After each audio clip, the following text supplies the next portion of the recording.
ओम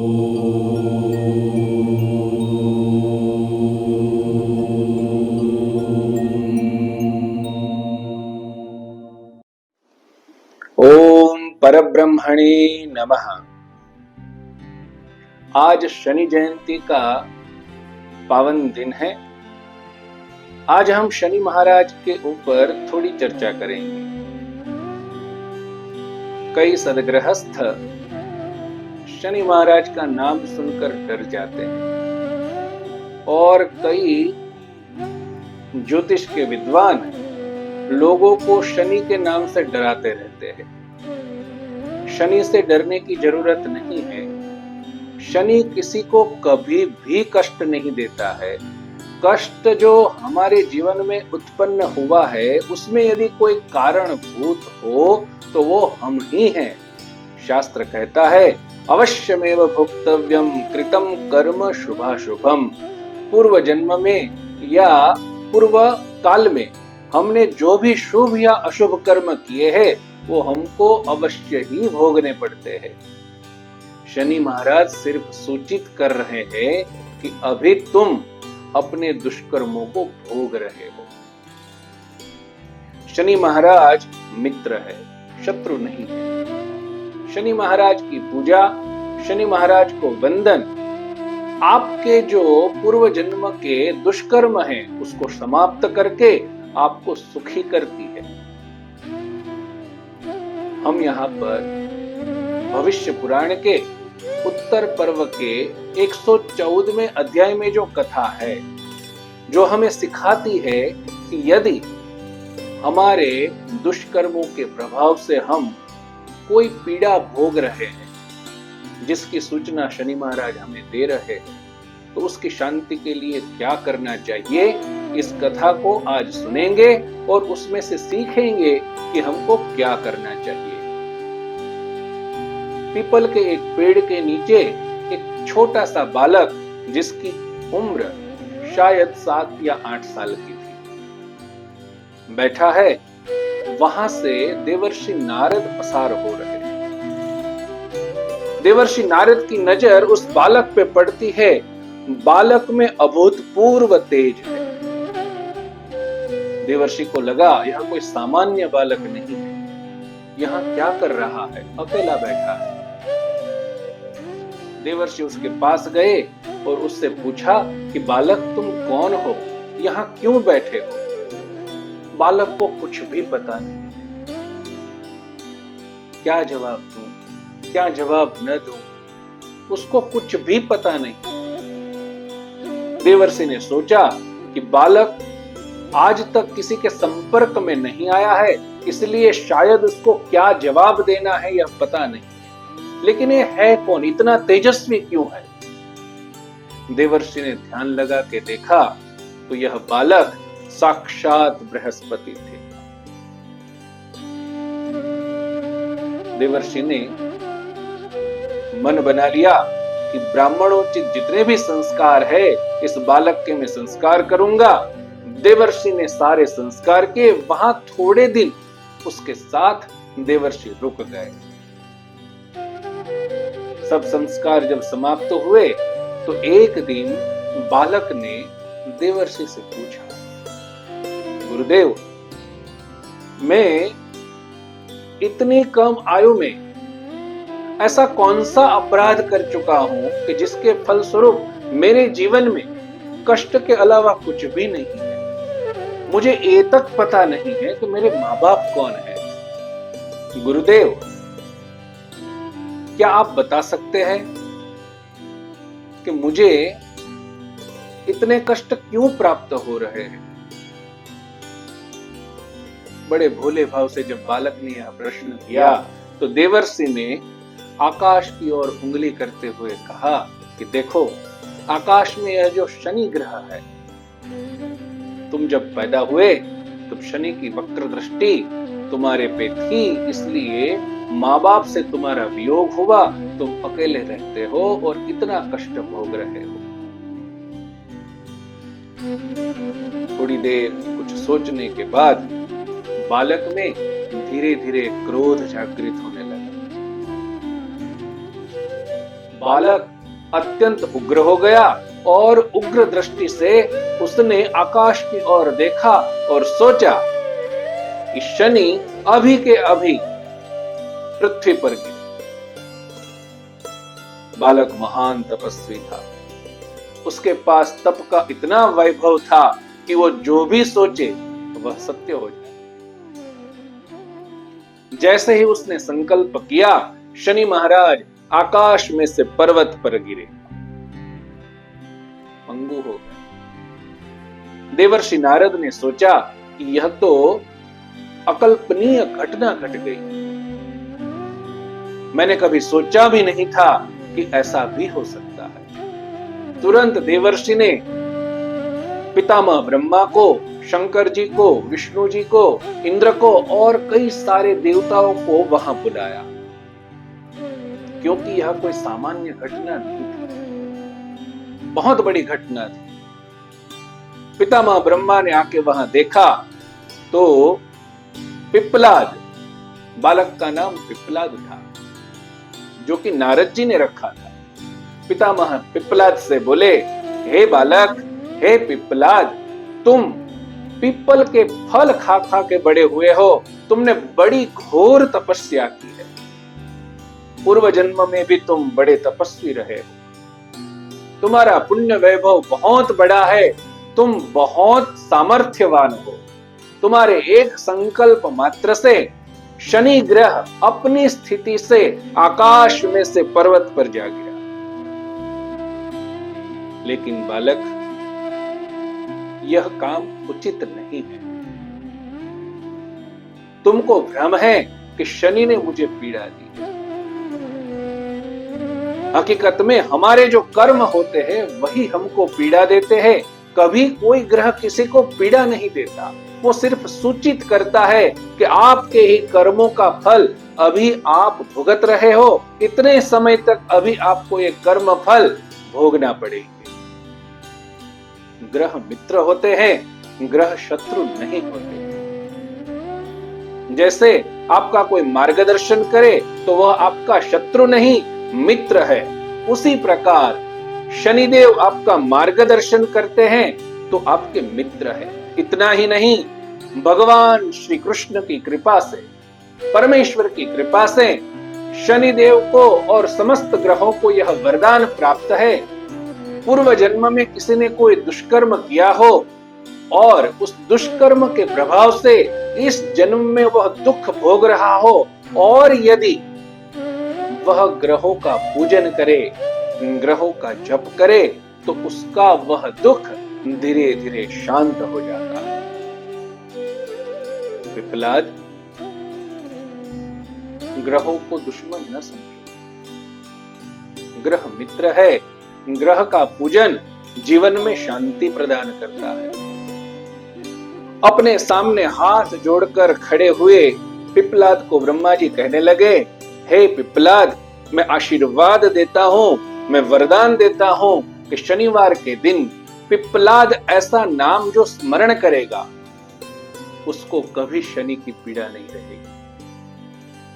पिप्पलाद, शनिवार के दिन यदि लोह के पात्र में, लोहखंड के पात्र में तेल भर के किसी ब्राह्मण को दान कर दिया जाए या किसी सत्पात्र को दान कर दिया जाए तो भी शनि की पीड़ा नहीं रहेगी। पिप्पलाद, पूर्व काल में नल नामक एक राजा हुआ था। किसी कर्म फल के वश धीरे धीरे उसका राज्य नष्ट हो गया और वह इधर उधर भटकने लगा। दैवी जीव था। एक दिन रात को स्वप्न में आकर शनिदेव ने उसको एक स्तोत्र कहा, जिस स्तोत्र का पाठ करने से कभी भी शनि महाराज दुखदायी नहीं होते, हमेशा उसका भला करने लगते हैं। इस स्तोत्र के पाठ के प्रभाव से नल राजा के जीवन से धीरे धीरे दुख कम होने लगा और खोई हुई राज्य लक्ष्मी उसने फिर से प्राप्त कर ली। उस स्तोत्र को मैं तुमको कहता हूं। क्रोडं नीलांजन प्रख्यं नीलवर्ण समस्रजं छायामार्तण्डसम्भूतं नमस्यामि शनैश्चरम् नमोऽर्कपुत्राय शनैश्चराय निहारवर्णाञ्जनमेचकाय श्रुत्वा रहस्यं भवकामदश्च फलप्रदो मे भव सूर्यपुत्र नमोऽस्तु प्रेतराजाय कृष्णदेहाय वै नमः शनैश्चराय क्रूराय शुद्धबुद्धिप्रदायिने य एभिर्नामभिः स्तौति तस्य तुष्टो भवाम्यहम् मदीयं तु भयं तस्य स्वप्नेऽपि न भविष्यति। जो इस स्तोत्र से शनि भगवान की स्तुति करेगा, शनिदेव कहते हैं कि मदीयम तो भयम तस्य स्वप्नेऽपि न भविष्यति, मेरा उसको भय स्वप्न में भी नहीं रहेगा।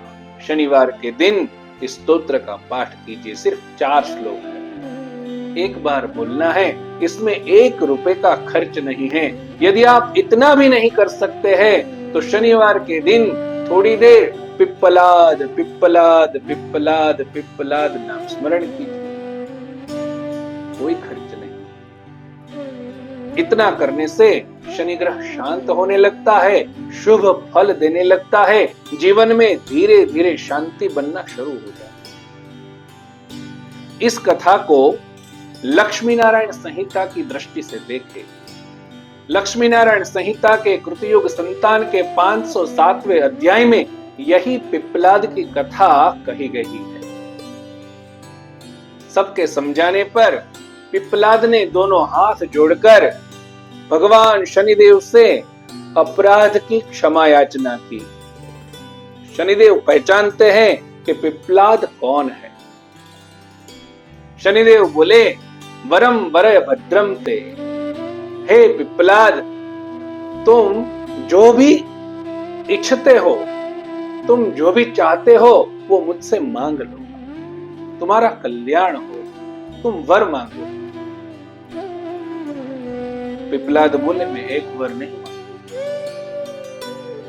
मुझे कई सारे वर चाहिए।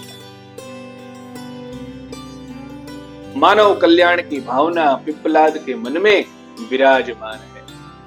जैसे मानव समाज सुखी हो सके, वैसा आज कुछ पिप्पलाद को मांगना है शनिदेव से।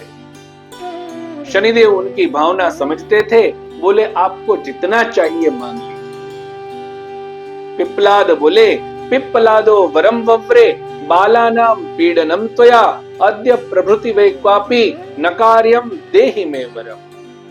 हे शनिदेव, आप मुझ पे प्रसन्न हैं तो मुझे वरदान दीजिए कि आज के बाद जो बालक 8 वर्ष से कम उम्र का है उसको आप कभी भी किसी प्रकार की पीड़ा नहीं दें। बालक अज्ञानी होता है। जैसे मैं मेरे माँ बाप के वियोग में पला बढ़ा और इधर नारद जी की कृपा से आज आपके सामने खड़ा हूं, सबके भाग्य में ऐसा नहीं होता। किसी को भी आपके कारण कभी भी कोई दुख हो, ऐसा ना हो। सब बालक प्रसन्न रहे, ऐसा मैं चाहता हूं। शनि भगवान ने कहा, तथास्तु। और क्या चाहते हो? स्तोतु पीड़ा न तेप्यस्तु वारे पूजे तुच्छते तथा ते न च पीड़ास्तु तैलाभ्यंग विधायिनः। पिप्पलाद बोले, शनिवार के दिन यदि आपकी कोई स्तुति करता है, यदि शनिवार के दिन आपकी कोई पूजा करता है, तो मैं वरदान मांगता हूं उसकी जितनी भी पीड़ा हो वह धीरे धीरे शांत हो जाए। आपकी प्रसन्नता उसके जीवन में सुख लाए। शनि महाराज बोले, खास। फिर पिप्पलाद बोले, यदि शनिवार के दिन अभ्यंग का तेल लोखंड के पात्र में भरकर किसी सत्पात्र को दान में दे दिया जाए तो भी उसकी जितनी भी पीड़ाएं हैं वह धीरे धीरे शांत हो जाए और वह मनुष्य सुखी हो, ऐसा वरदान दीजिए। शनि महाराज बोले तथास्तु। पिप्पलाद ने अपने लिए एक भी वरदान नहीं। जो ऋषि होता है, जो ऋषि पुत्र होता है, उसके मन में सदा लोक कल्याण की भावना होती है। लोक कल्याण के लिए पिप्पलाद ऋषि ने बहुत सारे वरदान शनिदेव से मांगे और शनिदेव ने प्रसन्न होकर वह सारे वरदान दिए। आज हमको इस कथा से यह सीखना चाहिए कि शनि ग्रह हमारे पिछले जन्म के जितने भी दुष्कर्म हैं, उनका जो पाप है, जब हम उनको भोगते हैं तो शनि महाराज उसका सूचन करते हैं। लेकिन जब हम शनि महाराज की पूजा करते हैं, बड़े भक्त हृदय शनि महाराज, आप जब उनकी पूजा कीजिए तो शनि महाराज में स्थित परमेश्वर की पूजा कीजिए। इससे किसी की कोई हानि नहीं है। किसी में भी परमेश्वर भावना रखिए और उसकी पूजा कीजिए तो साक्षात परमेश्वर पूजा का स्वीकार करते हैं। कई भक्तजन अपने इष्ट देव के बल से किसी ग्रह को मानते ही नहीं है। जैसी इस लोक की व्यवस्था है, ऐसी ही यह एक पूरे संसार को चलाने की व्यवस्था परमेश्वर के द्वारा ही की गई है। इन लोगों को अधिकार किसी ने नहीं, परमेश्वर ने ही दिया है। इन लोगों को सुखी करने का, वरदान देने का, अथवा तो पूजित होकर के, प्रसन्न होकर के उनके दुख हरण का प्रभाव भी परमेश्वर ने ही दिया है। येन केन प्रकारेण, जैसा कि सनातन के श्लोक में कहा गया है, सर्वदेव नमस्कार केशवम प्रतिगच्छति। आप किसी को भी प्रणाम कीजिए, वह भगवान परमेश्वर की तरफ ही जाता है। तो दीर्घ दृष्टि रख करके भगवान शनिदेव को परम भक्त मान करके या परमेश्वर का ही एक स्वरूप समझ करके, यदि आपके जीवन में दुख है तो अभी जितने उपाय बताए उनमें से किसी एक को कर लीजिए। धीरे धीरे जीवन में शांति होना शुरू हो जाएगी।